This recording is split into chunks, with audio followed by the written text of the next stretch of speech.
তোমার পায়ের জুতা যদি ছিঁড়ে যায় মুচির কাছে পড়ে যাবা, মুচির কাছে যাওয়ার আগে চাইতে হবে একজনের কাছে, তিনি কে? আল্লাহ। এজন্য প্রত্যেক ফরজ নামাজের পরে তাসবিহ পড়বেন। বিশ্বনবী তাসবিহ পড়তেন, এগুলো মানুষ জানেই না। বিশ্বনবী সালাম ফিরানোর পরে প্রত্যেক নামাজের পর সাহাবাদের দিকে মুখ ফিরিয়ে বসতেন। কিন্তু আমাদের দেশে শুধু ফজরের নামাজের পর আর আসরের নামাজের পর ইমাম সাহেবরা বসে, ঠিক কিনা? বাকি তিন নামাজে জোহর, মাগরিব, এশার পরে কি বসে? কি করে? সালাম আলাইকুম, সালাম আলাইকুম, আমিন ইয়া রাহমার রহিম, ঠিক কিনা? তো এত কম সময় কেন আপনার মিয়া?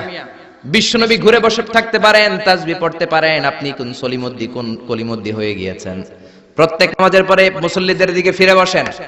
বিশ্বনবী সালাম ফিরানোর পরে আসসালামু আলাইকুম ওয়া রাহমাতুল্লাহ, আসসালামু আলাইকুম ওয়া রাহমাতুল্লাহ, সালাম ফিরানোর পরে আওয়াজ করে বিশ্বনবী বলতেন আল্লাহু আকবার। কি বলতেন? নামাজ